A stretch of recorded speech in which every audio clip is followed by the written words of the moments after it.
It is another great day here at St. Louis Christian College, and I wanted to give you an encouraging word. I was going to read a scripture out of Galatians 6:2, which I am, but man, when I got into it, some other scriptures popped into my mind. I wanted to share those too out of Acts. So let me start with the Galatians 6:2.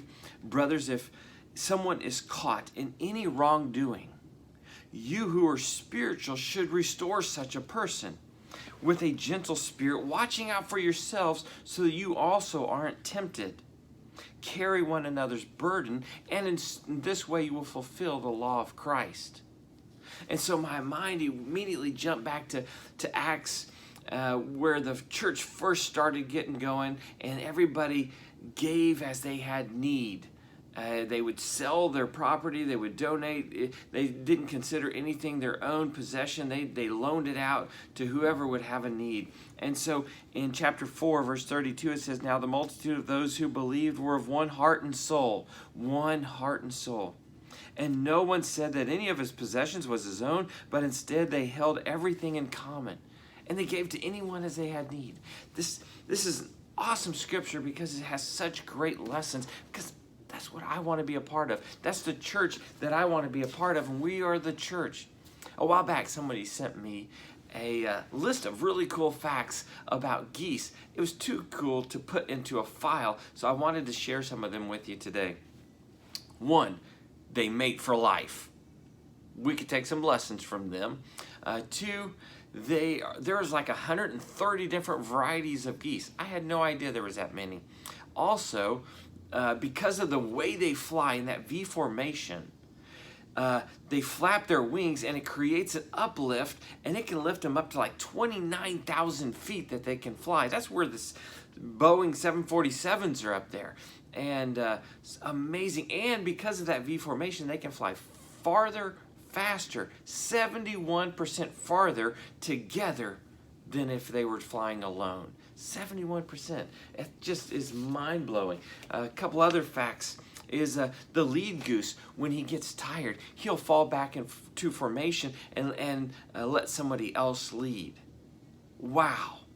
You know, so many times we let our ego get in the way, and so we don't relinquish that lead position because, you know, it's ours, and if something happens to us, 9 times out of 10, that ministry is going to die. But when we step back and we train and we lead and we let others step into that position, that ministry will last a lot longer, way after we are gone, and probably be much more successful even, because we have been able to step back and let others take the lead. Also, geese honk to encourage one another. Like, how do you know? Like, I don't know how they did that study. I love the thought. I love the correlation that, hey, geese honk to encourage one another. Hey, keep going. Like, how do they know that and test that? Because, you know, maybe they're saying, dude, I can't believe you couldn't hold that, or something like that. Or, you know, you're blocking my view. How do they know that they're encouraging one another? But I love the idea. And we need to be encouraging one another and spurring one another on to love and good deeds. And lastly, when a goose gets sick or wounded and they leave the formation, 2 geese fly after it to help it and protect it. That is awesome. Like, a lot of times within the church, we shoot our wounded. If we see somebody hurt or, you know, fall into a sin, man, it's like we put them down, we shoot our wounded, rather than going and helping and lifting them up and helping them. And so that's what I loved about the Galatians 6:2 verse about, you know, if you see someone, you know, caught in a sin, you who are spiritual should go and restore them. We need to help them. We need to lift them up.